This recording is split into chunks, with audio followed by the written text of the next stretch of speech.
July 10th. We've been in isolation or some sort of form of isolation since like mid-March, so it was about 4 months. And I can't think of like a better way to spend my time than talking about the worst hockey team in the entire world. So that's what we're going to do. A lot has happened. A ton of things have happened, and it's been really hard as a fan to process all of those things. And especially with like also the craziness of the world going in parallel with it. So it's taken me a while to try to decide like how I want to react to all the things that my hockey team is doing and like how I feel as a fan about it all. Because I think my attitude towards the team has changed. Like 5 years ago, I was an optimist, and I was somebody who really wasn't emotionally driven when thinking about the team. I was very calm and pragmatic about the moves that they made, and that's how I used to be. But now I find myself being like really angry about the team a lot because they do a lot of dumb stuff like all the time. So it's really difficult to defend them anymore, and it's really difficult just to be a fan just in general, even if you want to take a step back and sort of like not care. Like how could you not care when they do things wrong all the time? Even small things, big things, always wrong. So that's really like grated on me and changed me as a fan. So I really had to take a step back even further and think about like how I want to proceed moving forward. Now, yesterday I tweeted out like if I want to have an objective opinion about the team, the roster, Kevin Adams moving forward, I'm going to have to forget like the last 8 years of Sabres hockey, which is going to be impossible to do. So I at least have to not take all the dumb things that they've done prior and apply it to what's going to happen moving forward. I think that I'm going to give Kevin Adams a blank slate as he deserves to have one. Because I don't know anything about him because he has no history of doing any of this. And that doesn't mean that he's going to be bad, but there's really like, I can't say he's going to be bad or good. Now, I had the same sort of philosophy when Jason Botterill took over for Tim Murray. Because at the end of Tim Murray's tenure, I didn't know what to think. I knew things were going bad, and I knew the likelihood that he would have the opportunity to fix his own mistakes. That wasn't going to happen, or I would be surprised if that happened. So the fact that they fired him was completely fine. So they bring in Jason Botterill, and I knew one thing I didn't want to do. And I didn't want to have a honeymoon period.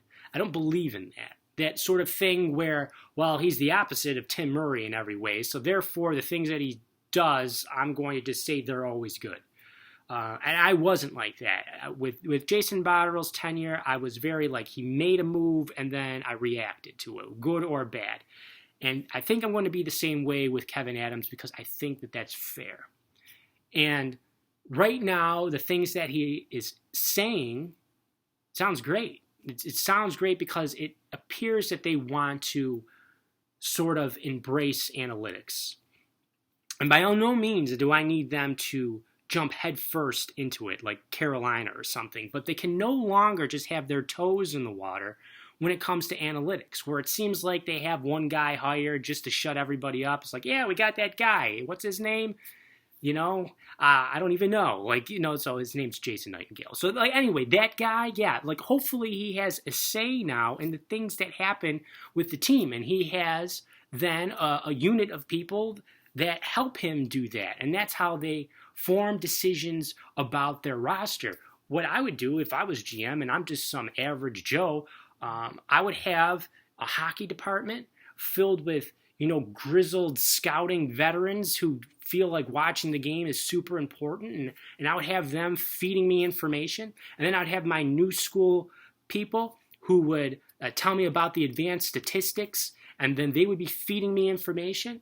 And if there's overlap about players in a positive or negative way, that would then start debates, and then those debates would then lead to decisions, and those decisions would come from me and my inner circle of people that I have as terms of assistant GMs. And that's how we would build a team. And we would look at the players from all angles. And I don't think that that's what happened before.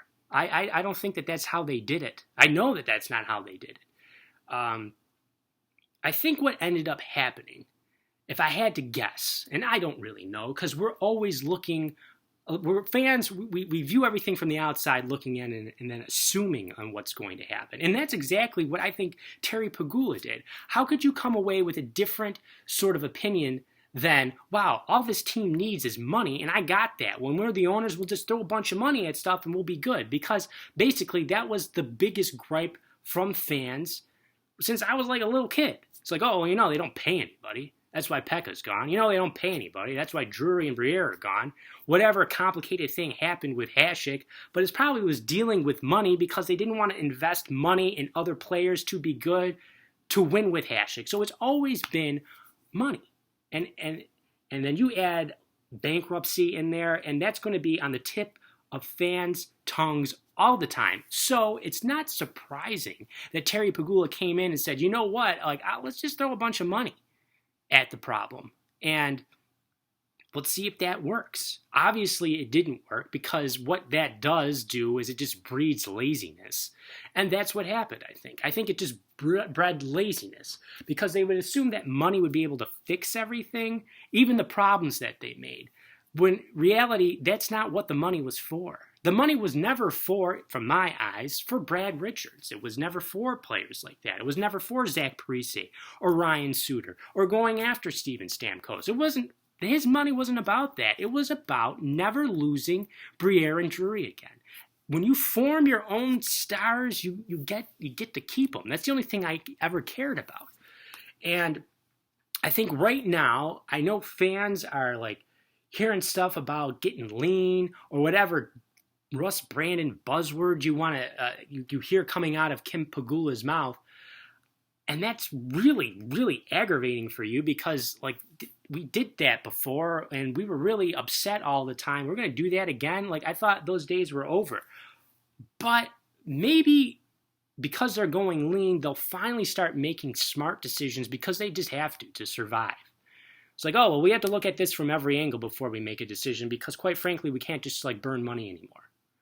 And maybe that's a positive.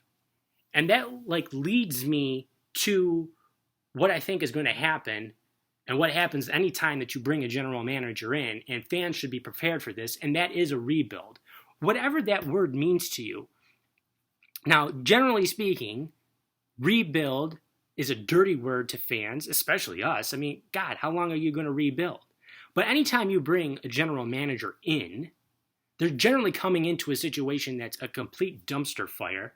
Very rarely is it a situation where, oh, well, we need to bring this guy in because we got to get over the top or we got to sustain our insane level of success. That doesn't happen. It's usually just, you got to fix this. This is broken. You have to fix it. And how do you do that? Well, odds are your roster is probably pretty bad. And if you're turning over probably more than half your roster, guess what? You're rebuilding. Rebuilding doesn't have to mean that you're going to be bad for 5 years. Rebuilding doesn't have to mean that you're going to just deal with futures. Give me all your prospects and all your picks. Having prospects and picks and a whole treasure trove of them doesn't mean that you have to use them on young kids. You could use that for immediate help. Those are the things that he has to do. He has to reset the organization. Again, I'm sorry. He's going to have to because that's what needs to be done. Because maybe if you reset it this time, you'll do it the right way. Because simply, ignoring the fact that that's what he has to do or not using the word rebuild doesn't change the situation. It might make you feel better. It's like, oh, it's not a rebuild, it's a retool. Oh, we're not rebuilding, we're building. That's buzzword speak. We don't need that. So I really think that we have to just embrace where we're at and get interested in that again. Trying to find that, and hopefully a super long offseason will allow you to do that, because that's what I'm hoping it is for me. I'm hoping that, I'll feel rejuvenated in the idea that we're going to be, not in a sense starting from scratch, because we're not. We have a lot of really nice pieces, which in turn should make this a much easier lift than we all assume. This vast wasteland of hopelessness that we think that it is to be a Sabres fan. Maybe it's not that bad, because if you're giving me a team and I have Jack Eichel and Rasmus Dahlin and Henry Jokiharju and Dylan Cousins and possibly Sam Reinhart back if they extend him, I got good stuff. I got stuff I can work with. Like let's be smart here, and we could maybe have a good team, or we could show signs of improvement. Because I think that that's what we want. Like ultimately, what's the goal? The goal is to win a Stanley Cup. That's what Pagula said. And one day that you're going to get there, but you got to find the road to get there. They're not even on the road. So that's what they have to do first. And hopefully this is the start of that. This is the start of finding our way. That being, okay, well, maybe we have to get rid of some guys. They got to get rid of defensemen. They should be getting rid of Ristolainen. They should be getting rid of Brandon Montour. And I know, Brian Burke said that they got to get a warm body back for Ristolainen. That's an ideal circumstance. Really what they have to do is they just got to get rid of him. And I think that they could probably get a player who maybe is comparable to Henry Jokiharju, but hopefully a forward where it's like, well, he's got some potential here, but he just really, for whatever reason, the organization that he's currently with decided that it wasn't working there, or he needs a change of scenery or whatever.